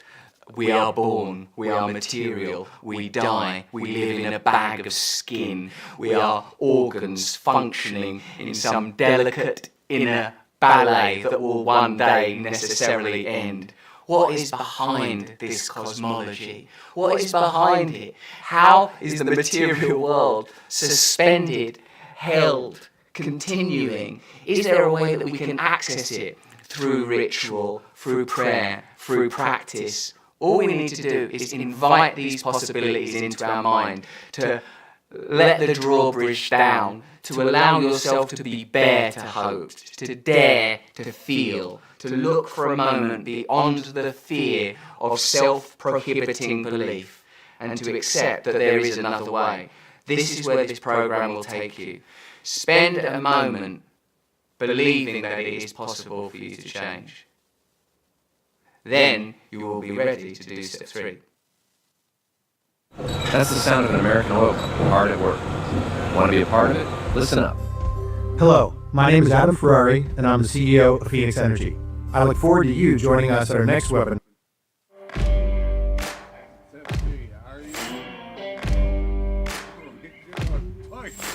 Step 3 is, are you on your own going to unfuck yourself? Or, put another way, if the answer to your problems was in your own head, you would have found it by now. In the original formulation, step 3 is written, we made a decision to turn our life and our will over to the care of God as we understood God. This is an acknowledgement that our plan is not working, that what we've been doing up till now, whether it's habitual drinking, habitual drug use, or obsessive looking at the phone, is no longer a successful method for dealing with the problem of being you. It's a willingness to let go of your plan. The first 3 steps are creating the conditions. You know, I'll go on to say that no matter what we're doing outside of the will of God, we failed. We all have fallen short of the glory of God. So we need to remove ourselves from all this to rebuild when it falls. Laying the foundation for the more mechanized and, dare I say, academic aspects of this program. Step 4 and 5 are about inventory and confession. But step 3 is an aspect of this program that I continually return to, because whenever I've got a problem, whenever I'm in pain, whenever I'm unhappy, I have to at least be open to the possibility that the reason for it is that I think I'm in control of the universe. It's often that, whether I'm sat in traffic ranting and raving, or if I'm trying to control my personal relationships, this mistaken belief that I am personally in charge of the world leads me to conflict and discomfort. So once I admit there's a problem, it's possible that the problem could change, I'm now ready for a bit of a kicker, and that is that it's not me that's going to bring about these new conditions, not using the techniques and methods that I've been using up to now. That's very obvious when, like, if your plan is, oh, what's your plan, Russell? Well, what I thought I'd do is I'd smoke crack and heroin every day and create psychological conditions that I can live with. Is the plan going well? Oh, not really. Actually, I've become unemployable and no one can ever love me. Okay, and with a less obvious example, like the phone use, what's your plan, Russell? Oh, I'm going to make myself feel good because hopefully someone on Twitter will have said that they like my hair. Is it working? Is there enough compliments? Do we need to dig Shelley from the cold, dead earth so that he can write some ode to your hair that might finally fill you up? Or is your plan not working? Do you need another plan? Are you willing to? We know that I've admitted that there's a problem. We know that I've come to believe that a power greater than myself can restore me to sanity. I've done those worksheets, and you shouldn't be even watching this if you haven't done those things. So you're there too. You've admitted you've got a problem. You know it's possible for that problem to change. And now we're ready to accept a new system. Now we're ready to step out of our previous modality, our personal Kubla Khan of domed authority, where we are our own personal Jesus, our own deity, making free wishes to ourselves and never remembering to wish for infinite more wishes with the last one, trapped in an infinite loop of misery.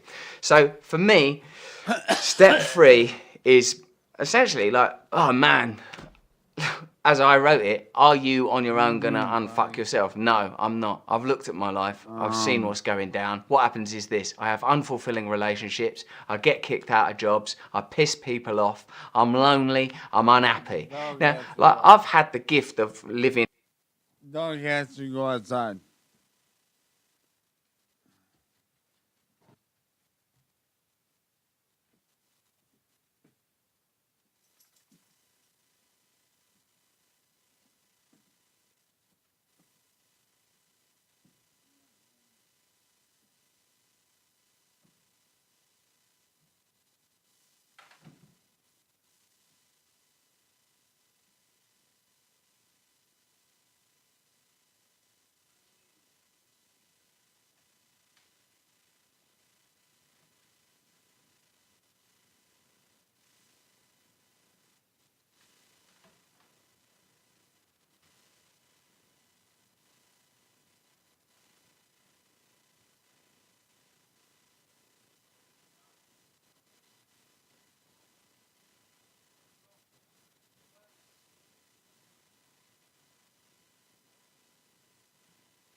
And I'm back.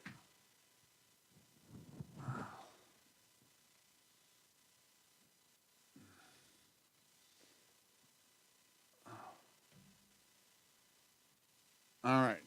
Dog had to go potty. I'm back.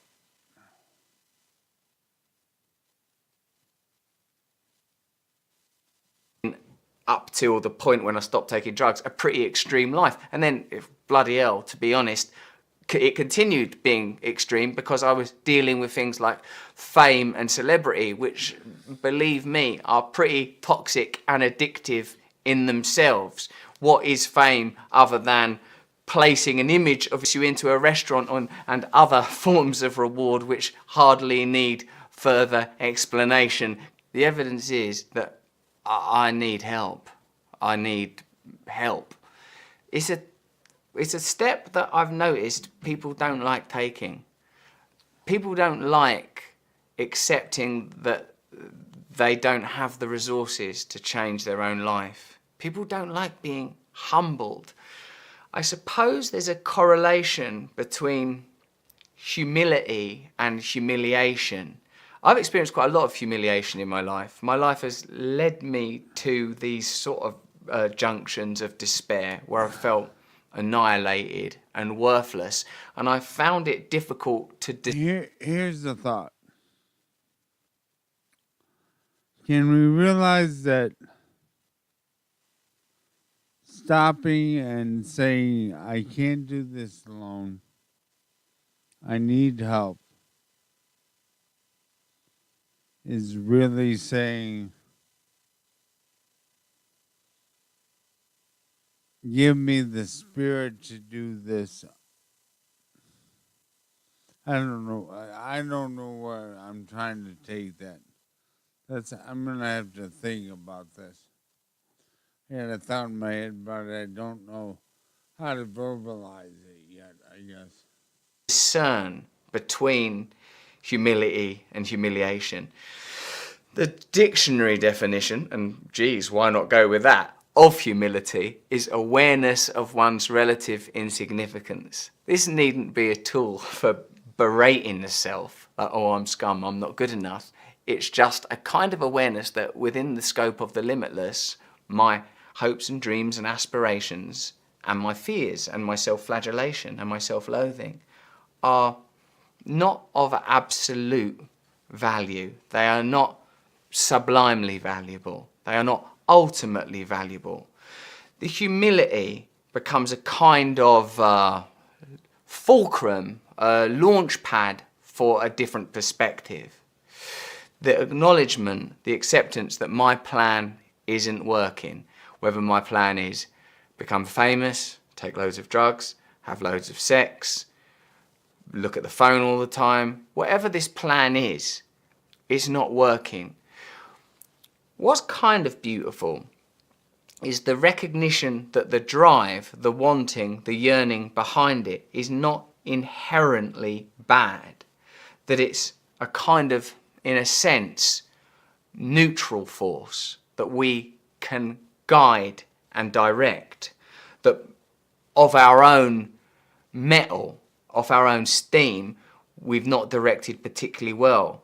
Like myself, I always have a tendency to believe that other people's approval, money, fame, celebrity, power, prestige, privilege, these things will make me better. My experience is none of them ever do. And whenever I arrive at the desperation that I'm deposited at when all my plans go wrong, I become once again willing to be taught. That seems to be my journey. For me, as soon as I succumb to pride and self-centeredness, I'm vulnerable. The journey has begun. Sooner or later, I'm going to be cut down. I'm going to be disappointed. I'm going to be hurt. Once I'm in pride, once I'm in ego, pain is coming. To have a more specific understanding of step 3, look at your worksheets. Ask yourself, am I unsatisfied in my personal relationships? Am I unsatisfied in my work? Well, obviously at this point, we've admitted we've got a problem. We've come to believe that a power greater than ourselves can restore us to sanity. And now we're starting to accept that we're going to need a new plan.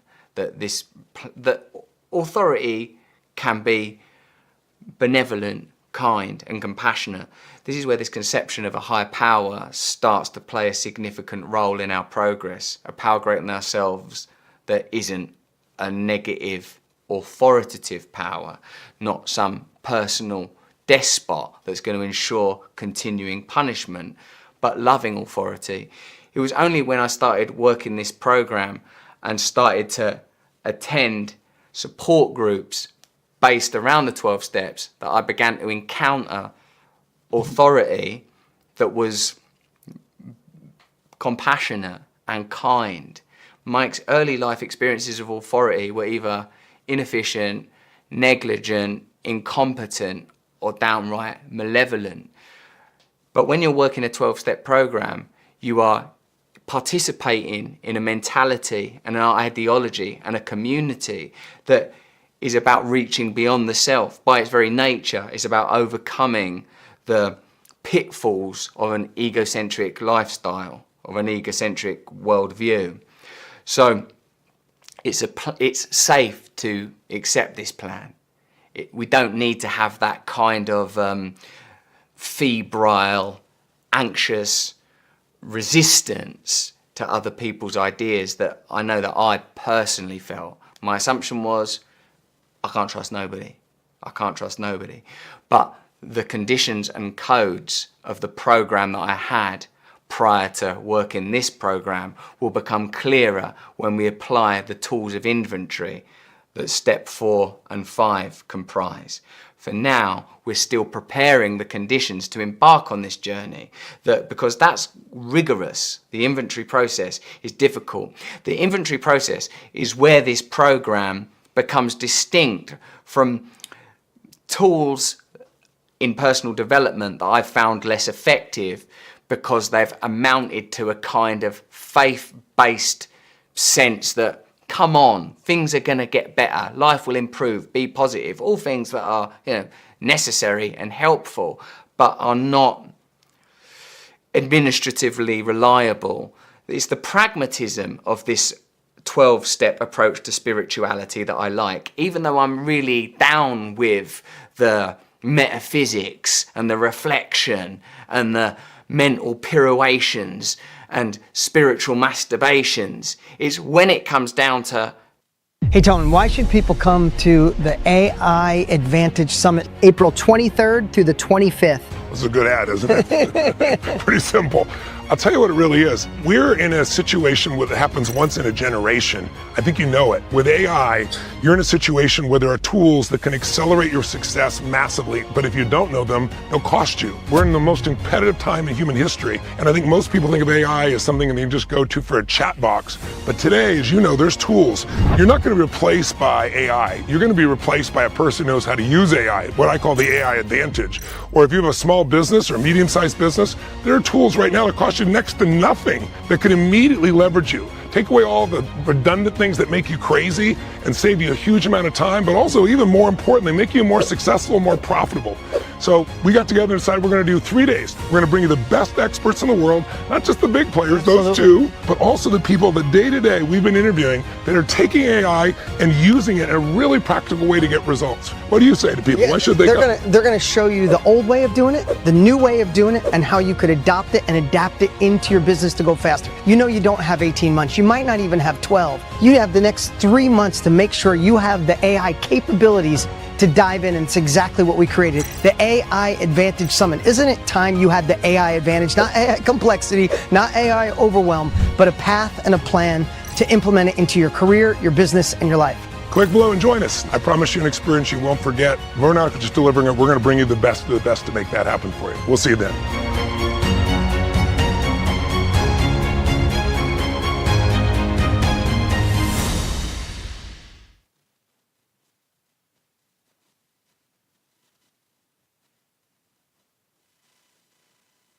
You don't know what an AI work management platform is? Okay, let me tell you. Here's 3 new AI-powered changes to the Monday platform in 2026 and what they actually mean.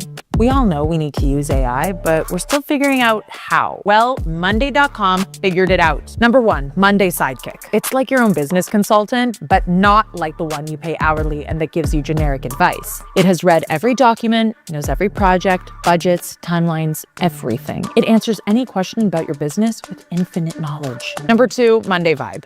It's like having your own implementer 24/7 for free. It builds smart workflows with a single prompt. It makes adoption and onboarding way easier and faster speed to value. It will even build a whole new platform for you. Whatever you need. Number three, AI-powered everything.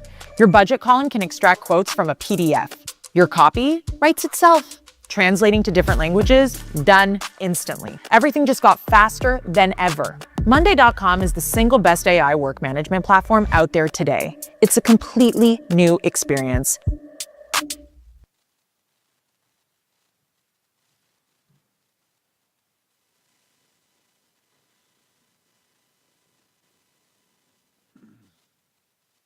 Make an inventory. Let's try to truly understand what's been going on. Why have you lived this life? When have you stopped and reflected and looked at the conditions of your childhood, the actions of your adolescence? But before we get into that, let's become willing to accept another plan, because this is the plan that we're about to put into action in steps 4 and 5, all the way through to step 12. So we have to be absolutely sure that we have fully accepted, conceded to our innermost selves that we are no longer in control. And that's a very, very difficult thing to do, because most people that I know who are declared addicts don't trust other people, don't feel good enough, feel worthless. But the more that I've explored this program and its principles outside of the confines of acknowledged 12-step support groups, the more I've found that these are human conditions, that most people are operating on a program of a kind. In fact, to be a human is to have a program. The personality in itself is a set of coordinates and beliefs, behaviors and systems that we live by. We're not choosing between having a program and not having a program. We're choosing between a conscious program and an unconscious program.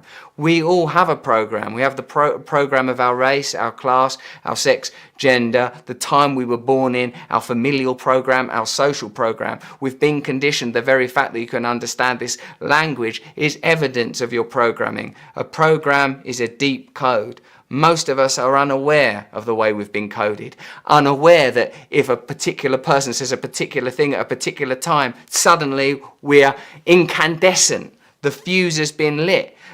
You press my buttons easily. If someone says the wrong thing to me or someone says the right thing to me, I'm an automaton. That's it. I'm like, the action is set in motion. But this can be arrested and changed by admitting it's a problem, coming to believe that it can change, handing over my will and my life. There's no point in living in the suspension of, yeah, I know there's a problem. Yeah, I reckon it could become different. It could improve. Fuck you, I'm not willing to accept another plan. Step 3 is where a lot of people dismount, a lot of people disembark, because people don't like asking for help. People don't like accepting that well, for me, the acceptance that my life up until that point had been a kind of mess was difficult, and to continue to accept that. You know, it's really obvious when I was dealing with crack and heroin. It's really obvious when I was dealing with like excessive promiscuity. Less obvious when it was like, well, what do you mean I'm obsessed with fame and therefore self? These things keep re-emerging, they reform, they recoagulate. You think you've dealt with addiction, you think you've dealt with the ego, but it re-emerges, it rebirths itself. The kind of the zombie able to reawaken continually. It's very, very difficult to keep a clear perspective. Impossible, I would argue. That's why step 3 is necessary, because you begin to acknowledge, no, the problem was never external. It was never these objects that I was fixating on. It was the phenomena itself, the craving itself, the self-centeredness, The perspective from which I view the world is the very thing that needs to change. Viewing the world through a lens of ideas, a grid, an unconscious grid of perception.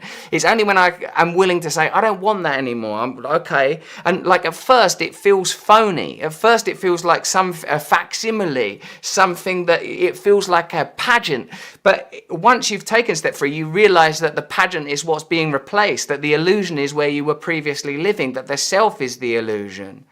So by making a decision to turn our will and our life over to the care of God as we understand God, we are saying, I am willing to accept that the way that I see the world, that the thoughts that I think, that the actions I take may all be entirely wrong. This is a difficult point for alcoholics and addicts because we usually think, oh, I thought we were just going to stop drinking and taking drugs. Oh no, that's merely the entry point to a journey that leads you to total surrender of the self, a willingness to say the way that I approach relationships, the way that I approach work, the way that I approach thought is... I'd like to see what this would be like now, because this was 4 years ago and he was not a Christian at this point, but he is now. Incorrect, in urgent need of amendment, requires surrender. People don't like doing it because essentially what you're letting go of is yourself, and no one wants to let go of that, but that's what is required. That is the requirement. But so that it doesn't seem so overwhelmingly potent, like some metaphysical tide sweeping you away into the limitless, spilled cosmos, let's break it down into some things that are a little more manageable. Some simple interrogative inquiry. This is me in my silly little life. Am I suffering from misery, depression, unhappiness, or low self-worth? Yes! That's exactly what it feels like. I've got low self-worth. Am I suffering from anxiety, doubt, or perfectionism? Perfectionism, that's an easy one to mask it all behind, isn't it? No, I just want things to be right. No, you don't. You want to be in control. You want to be in control of reality. You maniac. Have you looked at the Amazon? Whether it's on fire or not, it's beyond our control. Great infinite tundras of nature instantiating themselves without our will. Where is it coming from? Where is reality coming from? Where is it going? It's beyond my comprehension. It's beyond my understanding. Yeah, I'm trying to control it, like as if it was sort of dominoes, as if it was something simple, as if it was something that could be managed. How ridiculous it is to try and control our problems on our own, using the methods that have led us to the problem in the first place. I know what I'll do. I'll carry on. Any version of self-reliance is that. It's an inability, an unwillingness to step outside the sort of, not crucible, the kind of, what do I want to say, sort of like the limited pod of your own being. Not accepting that the self is an event, not an object. That we are continual kinetic potential. Am I projecting imaginary future scenarios, then worrying about them? Yes, I fucking am. That's all I do. I'm worrying about stuff. I'm fantasizing about something I don't want to happen and then living in that mad negative fantasy. Is it becoming clear to me my plan is not working? Yeah, that's why I'm here. That's why I'm willing to do this video on my phone. That's why I'm willing to sit and listen to this. This is why I'm willing to consider an alternative. Thankfully, this desperation has delivered me to a point where I'm actually willing to change. Like, man, have you met happy people? I see them from time to time. I don't know what the fuck to say to them. People that are together, that have got their shit together. I'm amazed by them. I'm amazed by them. I sometimes don't feel like I have the fucking authority to conclude a conversation, let alone get engaged in some didactic self-help course. But the only thing that keeps me going is the knowledge that I'm simply a conduit for some information that's from elsewhere. And I don't even mean that in a mystical way like, oh, the Almighty, I am his vessel. Although I do mean that a bit. I mean that there is a program that's already been written that works for me for severe issues, crack addiction, heroin addiction, how many more fucking times, and also for minor issues, because any of us that have gone through serious substance misuse discover, as soon as that's out of the way, that our behavioural addictions are ultimately just as painful. Is it clear that I need a new plan that is not sourced from my own head and drives if I'm to find fulfillment? Yes, this worksheet's easy. This plan of mine is like a mind virus of self-obsession. Can I surrender it? Am I open to a different plan? Am I open to being guided? I suppose a key component of step 3 is becoming willing to be teachable. People don't want to be teachable, do they? It's quite nice. Now I look for opportunities to be teachable in my life. I'm like, oh, please teach me Brazilian Jiu-Jitsu, teach me how to speak Spanish, teach me anything.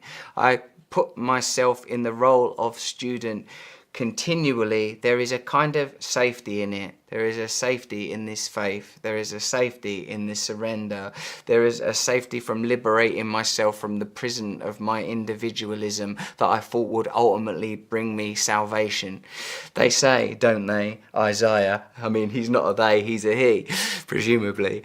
Fear not, for I've redeemed you. I have called you by your name, you are mine. I saw it on the wall, Brixton Prison, before I was about to do some poetry, man, in a prison. I wasn't in the prison as an inmate, let me urgently tell you. No disrespect if you are watching this in a prison, and I hope you are, and God knows I've met enough people that have come from behind the door, to use a bit of prison slang there, to a life outside of fulfillment. There is no full stop, there is no end, there's nothing that we've done that can separate us forever from God, but my point is that I was there as a tourist in the chapel, Brixton Prison, about to participate in some well-intended bit of nonsense, and nervous, anxious before the performance or a tablet on the wall. I saw the verse from Isaiah, fear not, for I have redeemed you. I have called you by your name, you are mine. Fear not, I'm down with that. I don't want to live in fear anymore. I want to be free of the fear of the shame that have defined me my whole life. Fear not, for I have redeemed you. I have called you by your name, you are mine. Redeemed I always assumed to mean redemption, salvation, forgiveness. But I understood that redeemed can mean reclaim, the same way that we would redeem a voucher. Fear not, for I have redeemed you. I have called you by your name. Not, woo, you lot, I've called you by your name. Russell. Fear not, for I have redeemed you. I have called you by your name, you are mine. The reason that we don't need to fear is because we no longer belong to ourselves. My life, I'll do what I want with it. Who told you it's your life? Where did you get that idea? This is my life. These are my hands. These are my thoughts. These are these things that I've been given. This multi-million-dollar inconceivable machine that I can control with my consciousness. It's mine. It's my life to do what I want. And what I've decided to do is some version of finding pleasure. Some version of accepting external cultural coordinates, a rubric, an external rubric designed by other people that are already dead, that's perpetuated still, and then I'll establish my own ideas of what my worth is in relation to those external coordinates. Culture is not your friend, culture is your prison. So I'm willing to be redeemed. I'm willing to let go of myself. I'm willing to become teachable because I've seen the results of my life. And if you are embarking on this course, then evidently you've seen the results of your life up till now too. You've become willing. All right, this is important to realize that wherever you're at, wherever it is that you're at, you brought yourself there. To realize that the way that I reacted my whole life brought me right here. Like the only time that it ever changed was when I said, God help me. Like the only time that ever changed. And I'm sitting there, whether it's I was abused and suffered, whether I held on to that for the next 20 years, whether I hurt somebody, caused suffering and suffered, whether I held on to that for 20 years past that. So, realizing that wherever you are, you brought yourself there. And God can bring you out of it and through it and calm you while you're still in it. Accepted that you are powerless, that your life has become unmanageable. You've come to believe that a power greater than yourself can restore you to sanity. And now you are willing to turn your life and your will over to the care of God as you understand God. And if your God is not a God that is benevolent and benign, then create one that is. Because W.B. Yeats said, all artists create their own religion. Will become an artist. Because what choice do you have? Create your own structures, your own culture, your own way that loves you. The beauty of the 12-step system is that there is no dominant didactic authority telling you how to be, merely the acceptance, the faith, the belief that within you, truer than the egoic construction of you, is a divine, aware wisdom waiting to be awakened, waiting to be delivered. But before we can live some utopian life of bliss, and if you want any further evidence, look this way, there's a lot more work to be done. Some serious inventorying, some acknowledgements of patterns, plots, foibles and flaws that need to be exposed and undone and surrendered. Then you will see the damage done, the chaos, the wreckage of your life. Once you've done some serious work in that area, it becomes quite simple. Stay aware, never switch off, never go active, never go back into it. Through prayer and meditation, continually reach outward, but inward, no subject, object, suddenly beyond dualism, limitless oneness, like I already told you. And there's no point realizing God only to sit around like either in a cave living off a spoonful of rice a day or some other form of masturbation. Realize God to be of service.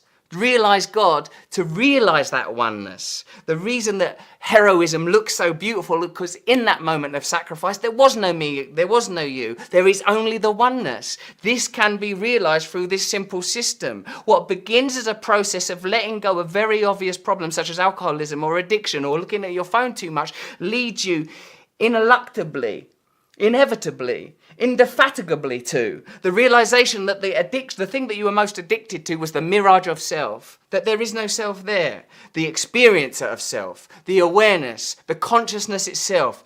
This is it.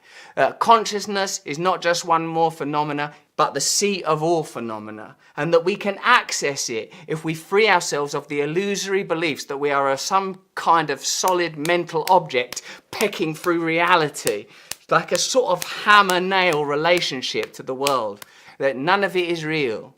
None of it is real. So do your worksheet, have a little sit down and a little think, and then get back to me. Go and read some Sufism or some scroll somewhere. You know what's funny is listening to him is, I imagine it's like listening to me, because I don't believe any of it's real either. But when I say that, I don't believe that my view of reality was real. So it's not that I don't believe it's real, it's that I don't believe what I believed was real. Like, I believe real is more than just what we see, I guess. Unpack it, unroll it, and then, we'll see how we get on. But I tell you what, I've spent ages thinking about this stuff, and it's, I can't get beyond it. I can't get out of it. It will meet you where you're at. If you just want to approach this very simply, you can approach it very simply. If you want to wank around in the fucking outer reaches of the cosmos, I'll see you up there. Either way, the results are the same. The reason that the outside world is a problem for you is because the inside world is a problem, but luckily it's a problem that you've constructed and that we can now dismantle. Thank you for watching the first 3 steps of recovery with Russell Brand. You can access the full 12-part course with Russell, including worksheets and bonus videos, with a free 14-day trial of Commune membership. Just go to onecommune.com/trial to sign up. Here's what a few Commune members have been saying about Russell's course. From Kiki, I have been in recovery, clean and sober for 28 years, and Russell's refreshing position and perspectives are insightful and tremendously helpful in an old familiar way, yet brand new again. Thank you for this precious gift. And from Carrie Ann, Russell stirs my soul with his twists and turns, articulating this crazy material world and human experience. So if you want to continue with Russell into step 4 and all the way through step 12, this is your invitation. Just go to onecommune.com/trial to finish the course. I hope to see you there. Hey, thanks for watching. If you liked this Commune Masterclass, then I think you'll love